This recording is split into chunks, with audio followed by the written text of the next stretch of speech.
की बड़ी खबरों में आपका स्वागत है। आपके साथ मैं हूं आस्था श्रीवास्तव। करते हैं खबरों का। महाराष्ट्र में एनसीपी संकट के बीच शरद और अजीत पवार गुट ने अपने अपने समर्थक विधायकों, सांसदों को व्हिप जारी किया है। दोनों गुटों ने अपने समर्थन वाले नेताओं को मुंबई में एक महत्वपूर्ण बैठक के लिए मौजूद रहने के लिए कहा। राष्ट्रवादी कांग्रेस पार्टी के 35 विधायक बागी अजीत पवार के साथ मंच पर दिखे।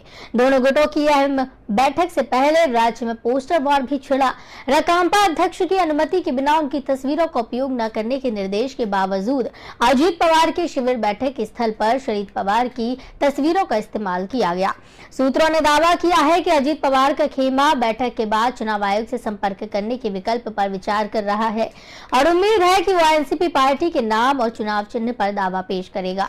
दूसरी ओर शरद पवार खेमे ने भी चुनाव आयोग में एक केवियट दाखिल की है। महाराष्ट्र में राजनीतिक भूचाल आया हुआ है जब से अजीत पवार ने डिप्टी सीएम पद की शपथ ली है। आज अजीत पवार ने शरद पवार पर निशाना भी साधा और कहा है कि आप 83 साल के हो चुके हैं, अब आप हमें आशीर्वाद दें। शरद पवार की भी आज एक मीटिंग हुई है जहां उनके समर्थक, उनके विधायक मौजूद रहे। एनसीपी ने 2 बार सीएम पद खोया है। अजीत पवार का कहना है अजीत पवार ने शरद पवार पर निशाना साधा।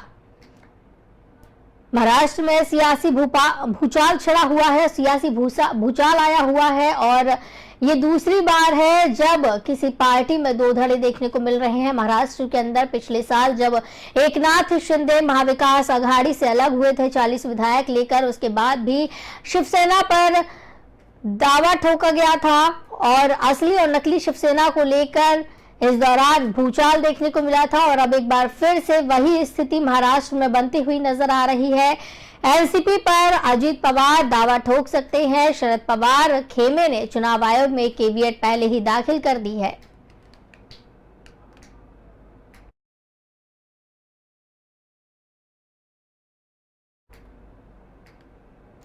लखनऊ में भिक्षावृत्ति से विमुक्त हुए 102 बच्चों को उत्तर प्रदेश मुख्यमंत्री बाल सेवा योजना और स्माइल परियोजना के अंतर्गत स्वीकृति पत्र के साथ ही शैक्षणिक सामग्री वितरित की गई।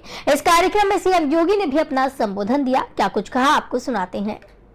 प्रदेश सरकार ने अटल आवासीय विद्यालय भी बनाए हैं। 18 अटल आवासीय विद्यालय इस सत्र में प्रारंभ होंगे। ये अटल आवासीय विद्यालय रजिस्टर्ड श्रमिकों और उन बच्चों के लिए हैं जो अपने लीगल अभिभावक को खो चुके हैं।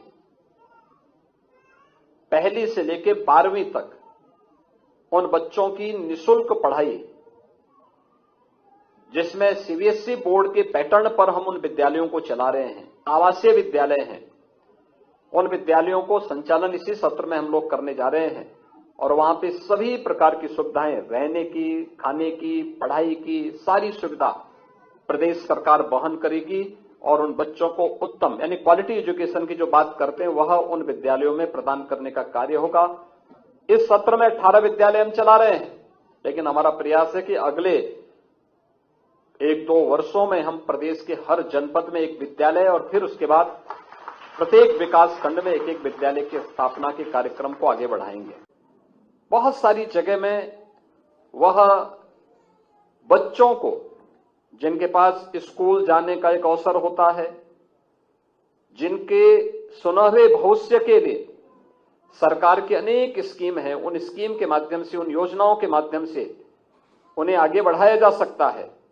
उन बच्चों को उधर धकेल दिया जाता है। बहुत बार भी सुनने को मिलता है कि भिक्षावृत्ति में जो गिरोह संलिप्त हैं वे बच्चों को दिव्यांग बना करके फिर उनसे जबरन भिक्षावृत्ति करवाते हैं और इसमें से बहुत सारे गिरोहों के खिलाफ कार्रवाई भी समय समय पे होती रही है और इसीलिए भिक्षा को वृत्ति के रूप में लेने वाले ऐसे गिरोहों को पर्दाफाश हो सके और ऐसे परिवारों को पुनर्वास भी किया जा सके, इस दृष्टि से स्माइल परियोजना देश के अंदर प्रारंभ हुई।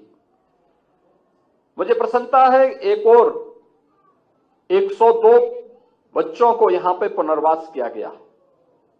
उनके मन में एक उत्साह है, उनके मन में एक तमन्ना है, उनके मन में जीवन में कुछ कर गुजरने की एक जज्बा भी है और उस जज्बे को प्लेटफॉर्म देने का कार्य यह प्रशासन का होना चाहिए और प्रशासन ने अपनी उन जिम्मेदारियों का निर्वहन किया। जो लोग एडल्ट हैं या दिव्यांग हैं, जहां तहां खड़े बैठ करके भिक्षावृत्ति करते हैं, उनको भी हमें पुनर्वास के साथ जोड़ना चाहिए। हो सकता है उसमें कुछ महिलाएं निराश्रित होंगी, हो सकता है कुछ दिव्यांग होंगे, सरकार की उसके लिए स्कीम है और उस स्कीम के साथ महिला और बाल विकास विभाग को, दिव्यांगजन कल्याण विभाग को, अन्य विभागों को इस दिशा में प्रयास करना चाहिए। हमारी कोई सिटी कहीं पे भी, और खासतौर पर राजधानी लखनऊ से आप शुरुआत करिए। जो लोग सड़कों की पटरी पे सोते हैं, दिन भर कार्य करते हैं, रात्रि के लिए उनके कोई शेल्टर होम नहीं होता, वे जहां पटरी दिखते वहीं पे सो जाते हैं। हमारा प्रयास होना चाहिए कि उन लोगों को हम रेन बसेरे में लेके जाएं, रेन बसेरे में उनको सुरक्षित माहौल दें, उनको वहां पे व्यवस्था दें। किसी कार्य के लिए योजनाओं की कमी नहीं है कि जितने बच्चे यहां पर आए हैं, इन बच्चों को uniform, bag, books, sweater, shoes, socks, से सब बेसिक शिक्षा परिषद उपलब्ध करा रहा है। ये योजना हमारी 2017 से उत्तर प्रदेश में लागू है। 2017 से हम लोग प्रदेश भर के, उत्तर प्रदेश के आज के दिन पर 1,91,00,000 बच्चों को ये सुविधा हम प्रदान कर रहे हैं।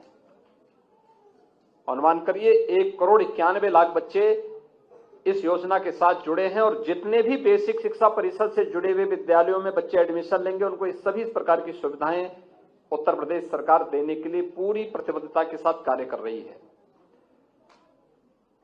कोरोना कालखंड में जब देश के अंदर कोरोना से सेकेंड वेव के दौरान जन हानि देखने को मिली, उस दौरान व्यापक पैमाने पे चीजें मीडिया के माध्यम से देखने को मिली कि बहुत सारे बच्चे स्कूल नहीं जा पा रहे हैं क्योंकि उनका जो लीगल गार्जियन था, उनकी मृत्यु होने के नाते, कोरोना की चपेट में आने के नाते वे बच्चे स्कूल नहीं जा पा रहे हैं। हमने उत्तर प्रदेश के अंदर इसका सर्वे कराया था और सर्वे कराने के बाद ये पाया कि कोरोना के कारण जो मौतें हुई, उनकी संख्या उत्तर प्रदेश भर में अगर हमने देखा तो 4,000 ऐसी संख्या थी। उनको हमने मुख्यमंत्री बाल सहायता योजना के अंतर्गत जोड़ा है। लेकिन अन्य बीमारियों से भी उससे पहले या बाद में भी, कोरोना से नहीं लेकिन अन्य बीमारियों से जो मौतें हुई थी, वे बच्चे बच जा रहे थे, तो उनके लिए भी हम लोगों ने एक व्यवस्था बनाई, मुख्यमंत्री बाल सेवा योजना सामान्य के रूप में, जिसमें 2,500 रुपए उन बच्चों को हम लोग 18 वर्ष तक उनके भरण पोषण के लिए शासन के द्वारा उपलब्ध कराते हैं और समय समय पर महंगाई बढ़ने के साथ वह राशि भी बढ़ती जाएगी। इस विश्वास के साथ यह प्रदेश सरकार ने प्रारंभ कराई। इसके पीछे आदरणीय प्रधानमंत्री जी की प्रेरणा थी, जो कार्यक्रम सफलतापूर्वक आज प्रदेश भर में चल रहा है। प्रदेश सरकार झारखंड में नेता विपक्ष बाबूलाल मरांडी को जिम्मेदारी दी गई है। तेलंगाना में केंद्रीय मंत्री जी किशन रेड्डी को जवाबदारी दी गई है। बता दें कि विधानसभा और लोकसभा चुनाव के मद्देनजर बीजेपी ने कई राज्यों के बीजेपी अध्यक्ष बदल दिए हैं। इसके तहत बीजेपी ने आंध्र प्रदेश में डी पुरंदेश्वरी, झारखंड में पूर्व सीएम बाबूलाल मरांडी, पंजाब में सुनील जाखड़ और तेलंगाना में जी किशन रेड्डी को प्रदेश अध्यक्ष बनाया है। Bharatiya Janata party national president respected Shri J.P. Nadda ji has appointed Union Minister Shri G. Kishan Reddy ji as the President Telangana Bharatiya Janata Party. Kishan Reddy ji, since more than 3.5 decades, had been a staunch Karyakarta of Bharatiya Janata Party, rising from the grassroots level. He served the party as Yuva Morcha President of the state as well as the country. He served Bharatiya Janata Party twice as President of United Andhra Pradesh. He served the Modi ji's cabinet as cabinet minister for almost 4 years now.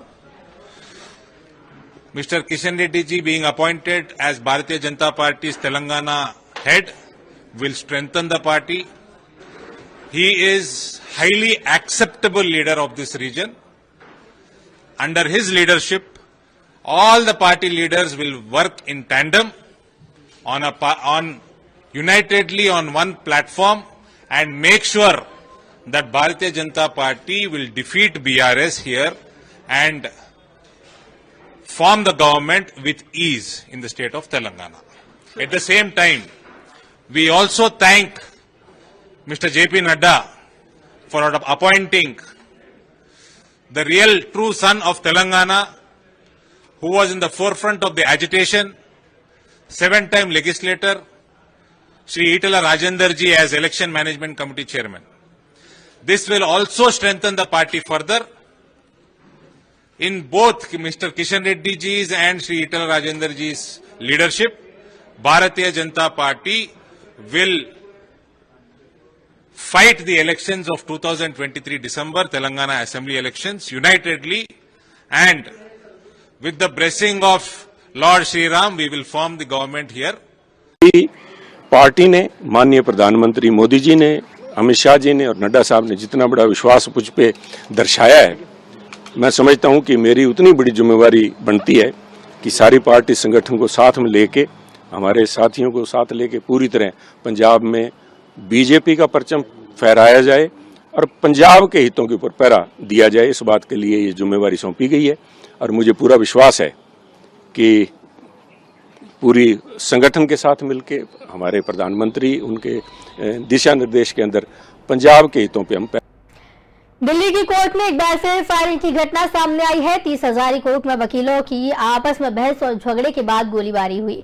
इस घटना में किसी के घायल होने की खबर नहीं है। इस घटना का वीडियो सामने आया जिसमें देखा जा सकता है कि हवाई फायरिंग की जा रही है। हालांकि तनाव को देखते हुए मौके पर भारी पुलिस बल तैनात है। इससे पहले अप्रैल महीने में साकेत कोर्ट में कड़ी सुरक्षा के बावजूद एक शख्स ने महिला पर ताबड़तोड़ गोलियां बरसा दी थी, जिसके बाद वहां हड़कंप मच गया था। वकीलों ने बताया कि महिला किसी केस के सिलसिले में कोर्ट परिसर में पहुंची थी और मेन गेट के प्रवेश द्वार के नजदीक ही महिला को गोली मारी गई। हमलावर की पहचान कामेश्वर प्रसाद सिंह उर्फ विनोद सिंह के रूप में हुई है, जो कि एक वकील है। आरोपी को काउंसिल ने एक अलग मामले में निलंबित कर दिया था। दावा किया जा रहा है कि हमलावर वकील ने पीड़ित महिला को 25 लाख रुपए दिए थे और बाद में महिला पैसा लौटाने में आनाकानी कर रही थी। 22 अप्रैल 2022 को रोहिणी कोर्ट में फायरिंग की घटना हुई थी। वकील और कोर्ट की सुरक्षा में तैनात पुलिसकर्मियों के बीच सुरक्षा जांच के दौरान कहासुनी हुई, जिसके बाद फायरिंग हुई। इस घटना में 2 वकीलों को गोली लगी थी। कोर्ट परिसर में फायरिंग के बाद हड़कंप मच गया था। लगातार कोर्ट में फायरिंग की घटनाएं बढ़ती हुई नजर आ रही हैं।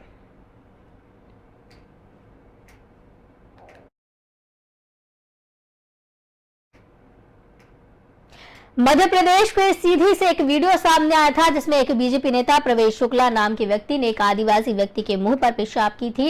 इस कांड के बाद आरोपी प्रवेश शुक्ला को गिरफ्तार कर लिया गया था। वहीं पेशाब कांड के आरोपी प्रवेश शुक्ला के अवैध कब्जे पर प्रशासन द्वारा बुलडोजर चलाया गया है। मध्य प्रदेश के सीधी जिले से एक वीडियो ये वायरल हुआ था। इसमें एक व्यक्ति दूसरे आदिवासी व्यक्ति पर पेशाब करता हुआ नजर आ रहा था, जिसके बाद मध्य प्रदेश पुलिस ने आरोपी प्रवेश शुक्ला को गिरफ्तार किया था। घटना की जानकारी पुलिस को मिलने पर बीजेपी नेता प्रवेश शुक्ला को कुबरी गांव के खैर हवा से गिरफ्तार किया। पुलिस ने आरोपी के खिलाफ विभिन्न धाराओं में मामला दर्ज किया था। इस मामले में आदिवासी व्यक्ति की पत्नी का बयान भी सामने आया। वहीं पीड़ित की पत्नी ने बताया कि मेरे पति हैं, अगर कुछ गलत किया है तो जो होना होगा वो होगा, अगर कुछ गलत नहीं किया है तो नहीं होगा। जो सजा मिलनी है वो उन्हें मिलनी चाहिए। जब उनसे पूछा गया कि क्या उन पर कोई दबाव डाल रहा है या पुलिस ने उन्हें परेशान किया तो उन्होंने इससे इनकार कर दिया।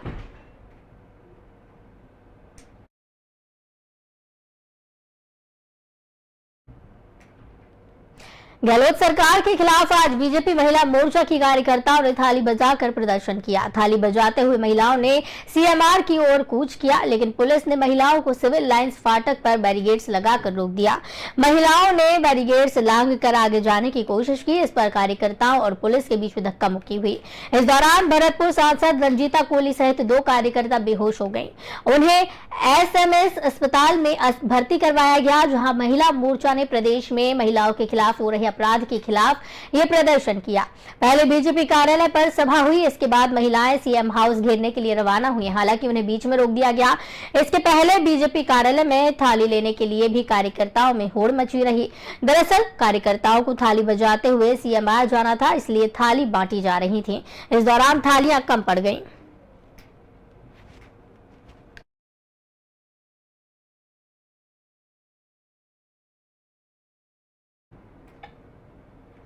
मणिपुर में 3 मई को भड़की हिंसा के 2 महीने से अधिक समय के बाद बुधवार को कक्षा 1 से 8 तक के छात्रों के लिए स्कूल फिर से खुल गए।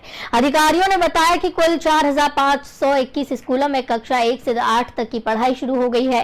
हालांकि आज औसतन 20% छात्र ही मौजूद रहे। शिक्षा विभाग के एक अधिकारी ने कम उपस्थिति दर के लिए हिंसा से संबंधित मुद्दों, परिवहन और माता पिता और बच्चों के बीच डर को जिम्मेदार ठहराया।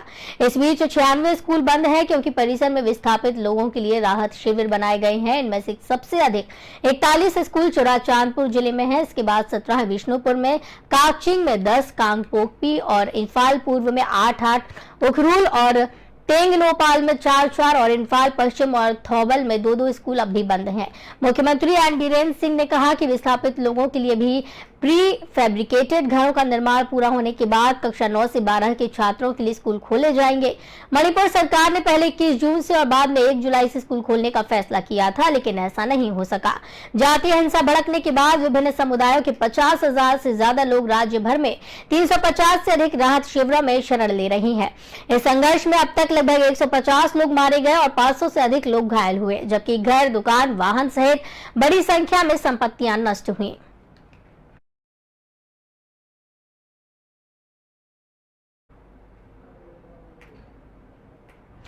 टमाटर के दाम देश भर में 7वें आसमान पर है। छत्तीसगढ़ में भी टमाटर लाल हुआ पड़ा है। इसी बीच अन्य सब्जियों के भाव भी बढ़ गए हैं। अदरक और हरी मिर्च के भाव ने भी लोगों को चौंका दिया है। अंबिकापुर की सब्जी मंडी कंपनी बाजार में अदरक 200 रुपए प्रति किलो की दर से थोक में बिका और फुटकर में 250 से 260 रुपए प्रति किलो बिक रहा है। वहीं हरी मिर्च की कीमत भी 7वें आसमान पर है। ये भी 110 रुपए थोक और 180 से 200 रुपए की फुटकर कीमत के साथ बिका। अन्य सब्जियों में भिंडी, परवल, बरबट्टी, डोडका, करेला, बैगन सहित अन्य सब्जियों का फुटकर भाव भी 65 से 70 रुपए प्रति किलो है। ओडिशा, उत्तर प्रदेश, बिहार क्षेत्र में बेंगलुरु में टमाटर की कीमत थोक में 130 से 140 रुपए है। मंगलवार को बेंगलुरु से पहुंचे टमाटर का थोक भाव 105 रुपए प्रति किलो और खुदरा 130 से 140 रुपए रहा। बारिश की वजह से टमाटर की फसलें खराब होने से डिमांड और सप्लाई में बड़ा गैप आया। मांग के अनुरूप आपूर्ति नहीं होने से कीमत लगातार बढ़ रही है। सब्जियों के दाम बेतहाशा बढ़ रहे हैं और घरेलू बजट पर असर डाल रहे हैं, जिस कारण लोगों को सब्जियों की मात्रा में कटौती करनी पड़ रही है।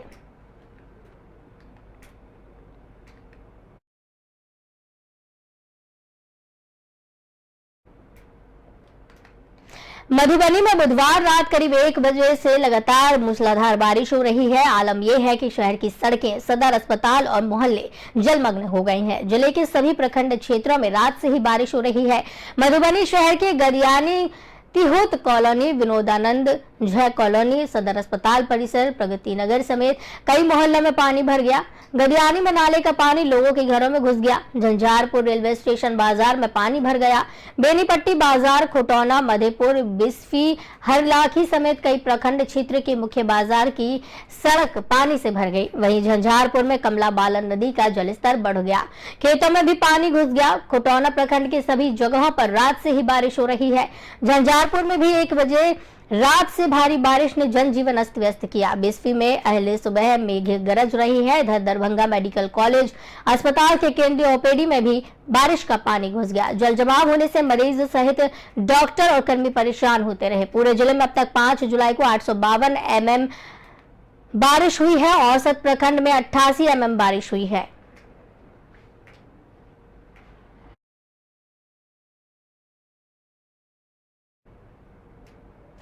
तो इस बुलेटिन में फिलहाल इतना ही। मुझे दीजिए इजाजत। नमस्कार।